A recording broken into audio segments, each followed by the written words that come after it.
Hello, this is Malorian. We're now on to Game 5 of the Alberta GT, and Malorian's in some trouble because it's been a downward slope. First thing I got, a 16-4, then a 12-8, then a 10-10, and then Kieran Dunleavy 20-0'd me. So, Malorian needs to turn things around. So here I am, but I'm ready for it. The guy I'm going to be playing against, he's a great guy. It's Tomb Kings, and I love squashing Tomb Kings with my Orcs and Goblins. The only thing that's going a little bit different here is that okay, there's two things. One, the game is Watchtower, which is like, oh, being Tomb Kings at Watchtower, no problem. Except it's a little bit of a different game. Instead of being able to start in there and blah, blah, blah, the way it really works is nobody starts in the tower, you can't even enter it turn one, and then for every game turn you end in there, you get 150 points. So it's a little bit of an extra bonus, but not much. And here's the other kicker, is you can only have 25 models equivalent in there. So, if you have trolls or something like that, each count is 3, so I really just can't throw one of my horrors or something in there. So that's going to be kind of an issue. But hey, at the end of the day, let's just go across the way and just kill some Tomb Kings, right? Now, here's another thing. Is I'm also up against a Khalida list. Now, I faced her in the previous book, but never in the current one. So, okay, pew pew, shooty shooty. I'm just going to go there, take some shots with my trolls, and then charge in, kill her, fun stuff. But as always, as sure as I usually am, it doesn't usually go that easily. So, let's see what happens.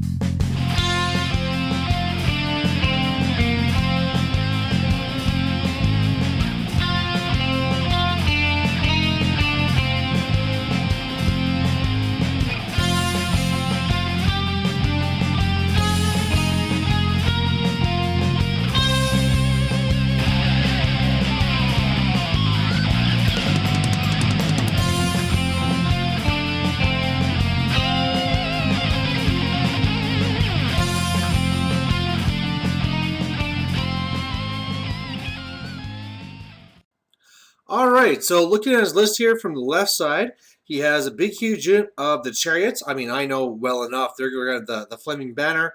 He has a casket in the back, a scullipult, and then the big unit of the archers. And I guess normally he runs them even wider, just being, the 2 deep.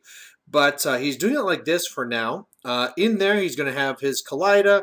He's also going to have his level 4, which is going to be his Hierophant, and also another level 2, just a little priest. And actually, a neat thing he actually does, which is pretty sporting of him, is he has a little red arrow pointing to the Hierophant. Because I guess it's probably a usual thing against Tomb Kings, like, okay, which one's your Hierophant, which character? And so he just does this just to make it nice and clear. Over on the side, you can see it has another small unit of archers, then the big sphinx, and then some little surfer snakes. So overall, it looks like this. We did the whole back and forth, the dance and things, and really for the most part, I really love the way it's set up. I mean, like I said, I need a unit that's going to be fast to get to his archers, and that's going to be the trolls, because, I mean, I could charge turn 2.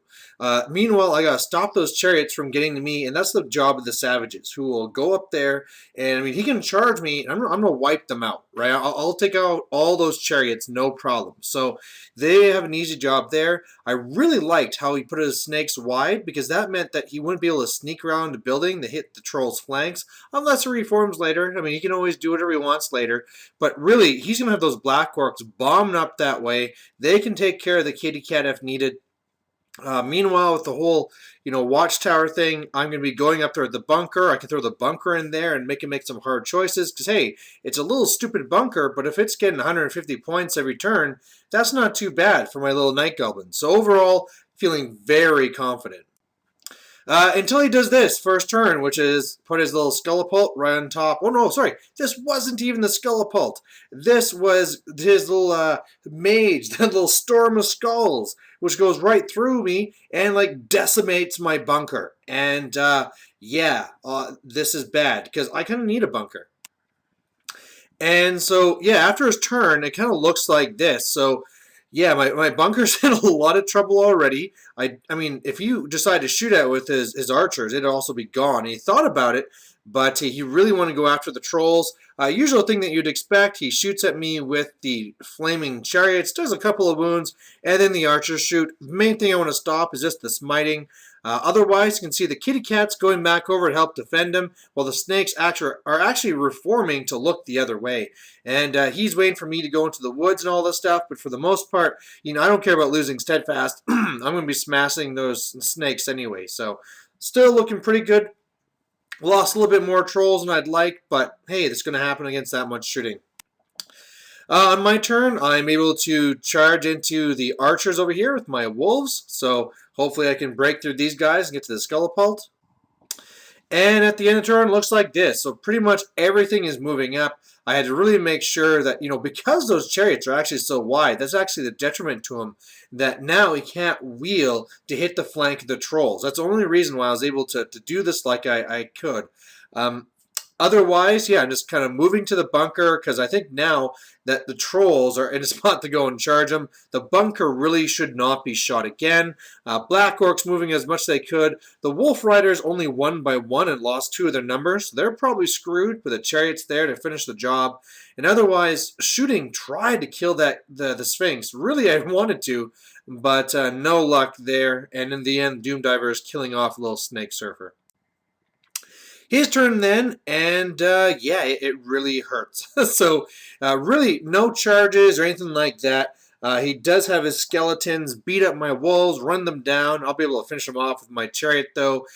Really, looking at what happened here, he got an irresistible off with his smiting and shot the hell out of my trolls. And now I lost so many, I just don't feel good going into that big muck of archers anymore, because look at what he has here all set up to do, right? I'll go into him, I'll kill a lot, maybe I could actually kill his characters or something, but he's going to counter with the Sphinx and counter with the chariots. This is going to be bad. The other thing he did too, just to make sure, to guarantee that's a bad idea, is he actually ran the level 2 out of the unit and is standing there in the woods. You can kind of see his little staff sticking up from the chimney there. So because of that, I would have to charge him, overrun into the archers, and then he's going to be able to counter.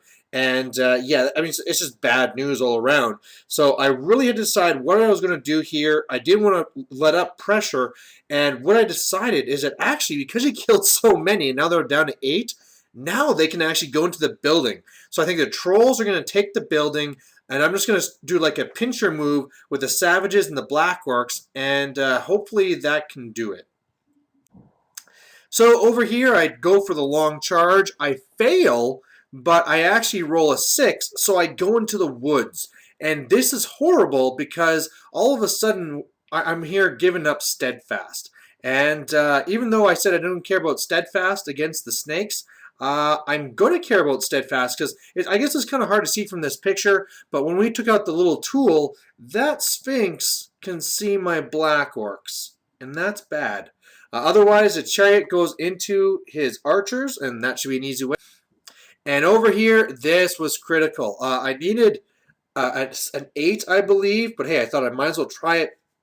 I got it, and so these chariots are done, and then all of a sudden we're going to have some savages on the flank of his archers here, so that's going to really help. So after everything's said and done, yeah, archers on the right are done, the chariots on the left are done, there's good old Throg holding the building.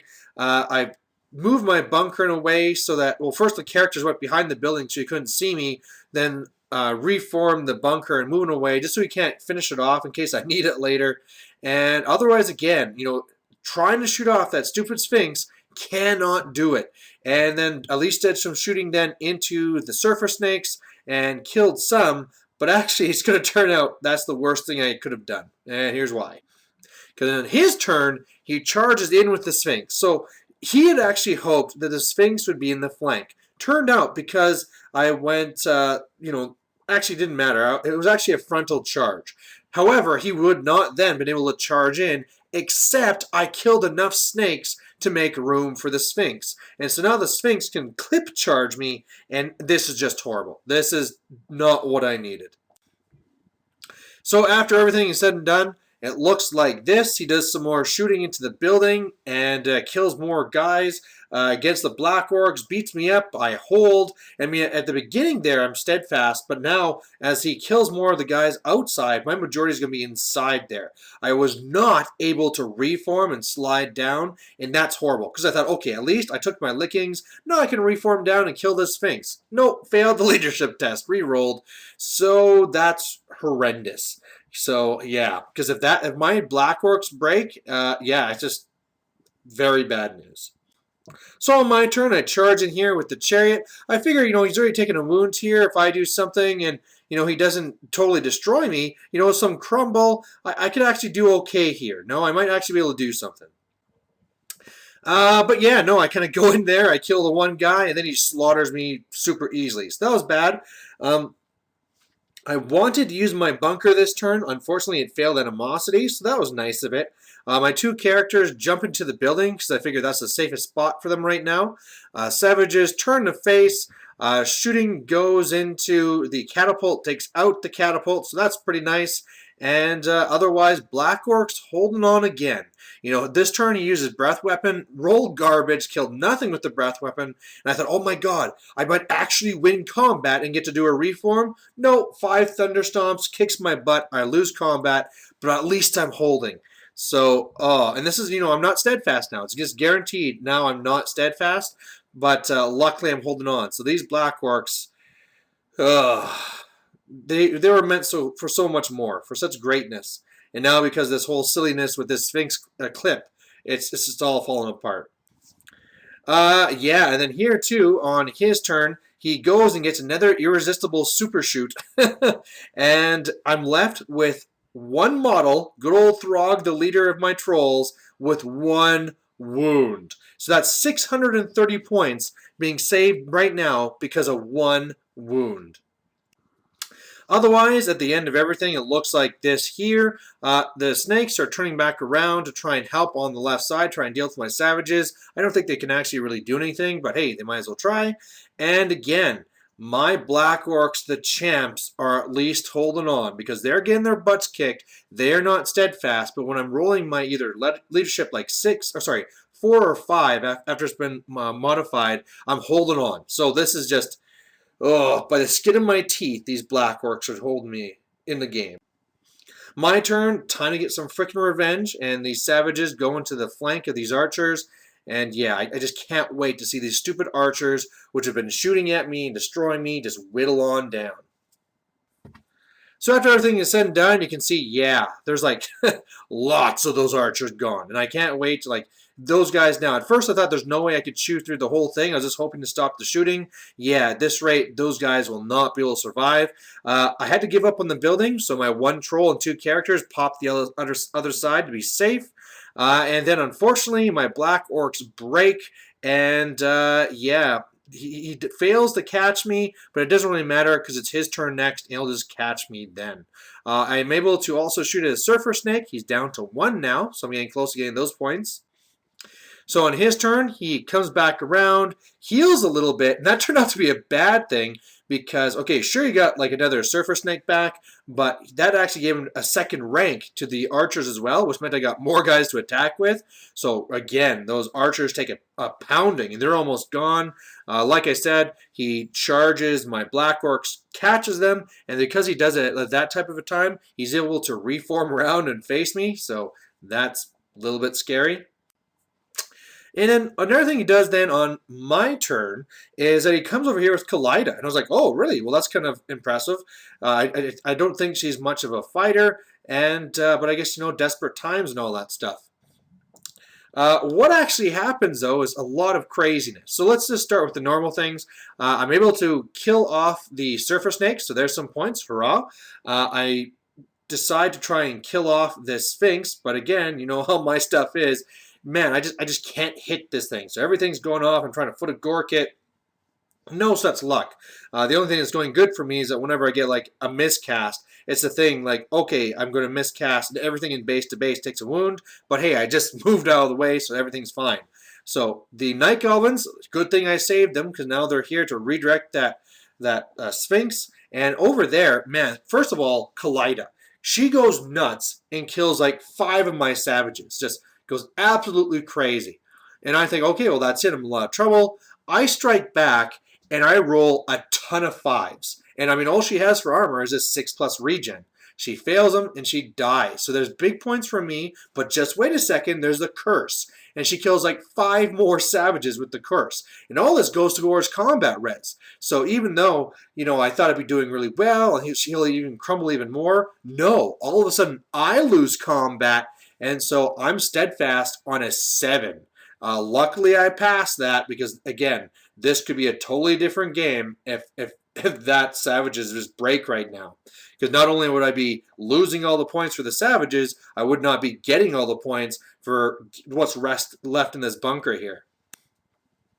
So on his turn here, he charged in with the Sphinx. Something he's hoping for is that I'd fail my terror test, but no such luck for him. And then over here, he does his little, thing from the casket, kills off my rock lava. You know what? This rock lava, it deserves to die. All I want from my rock lavas is to kill 1 Sphinx. Is that too much to ask over like 5 turns? Otherwise, then the turn looks like this. Hey, what do you know? My night goblins are dead. Can you believe it? But the real nice thing is if you look up there, I was able to kill off and do enough to crumble and destroy the entire bunker. Crumbling didn't really do anything to his remaining stuff here, but yeah, that's a ton of points. Another thing you can see right down there from a template too, which is very important to talk about, is that he did a last second big shootout of his skull template, the little vortex thing for the Tomb Kings, sends it right through down here through the building and stuff, and hoping to do that 4+, kill off the last troll there, and fails to wound. So again, that could have been another 630 point swing, just did not go his way. Now over here, I just trying to get some last turn points just to make sure that I'll be getting the big result I need. And what do? I come over here and I try and do Foot of Gork to this stupid Sphinx. Now, I no longer have anything in combat because my retarded savages failed Animosity and rolled a 1 so they couldn't charge. So he gets to keep his casket. So that means it's only strength 6. Would need a 6 to wound anyway. And after doing a few stomps, what's going to happen. I rolled a 1. So he put down the foot so it's on top of my troll and the BSB. It scatters, but still hits the troll. And I pass my regen. So again, another chance for him to do a big, huge swing. And by the way, yeah, my shooting didn't do anything to the Sphinx either. So there you have it, a big win for the Orcs and Goblins. And how big? 20-0. Oh, I needed this so bad to get these points. And man, it was a struggle to get these. And newfound respect for Khalida. I mean, keep in mind that part of this is I know that the real way to shut her down is just at least make sure she doesn't get to shoot twice. But with the irresistible, happening twice, what can you do? But really, hitting on the 4s and the poison, especially if you max out all those guys, I've heard about things like that. I just didn't really give it much respect. But yeah, it deserves respect. But yeah, definitely a lot of times here where things can go either way. He could have easily got those extra points from the trolls. That would have stopped the 20-0. He could have, the whole thing with the savages and Khalida could have gone wrong. It was also the other way too, right? Where, especially there on the Black Orc side, where that's where all my bad luck was, right? With all that shooting that was going after that Sphinx. That Sphinx is one lucky bastard with everything that's going on. It's just my rock lavas. It must be having this umbrellas ting ting or something. I don't know. But and then after too, with that charge with the Black Orcs, if I just would have overran 5 inches or something, would have been just fine. I would have been steadfast. Everything would have been wonderful. I could have reformed. All this great stuff would have happened. But unfortunately, the way it worked out, then they're fighting the stupid Sphinx on the side, and even though I had the good times where maybe I could reform over and actually start getting some real attacks on it, no, of course I'm going to fail that too, and ridiculous. But that's just the way it went, and man, I'm so happy it was, the big win, the 20-0. And the thing too, just to be clear as well, it was a really fun game. The whole time, with all the back and forth, we're all this crazy stuff going on. People are looking at us weird because we're yelling, but It was a ton of fun, and finally things are turning around for the Orcs, and all I need is a big finish now. Because I mean, with this big 20-0, that's a lot more points, and if I can do another big win, who knows? At least I can be like in the upper third or maybe even place. Because when I'm looking around, some of the guys that got big scores before, like the 20-0s, are now doing not so hot, like they're losing or whatever, or just getting like really mediocre scores. So you never know. But hey, let's find out.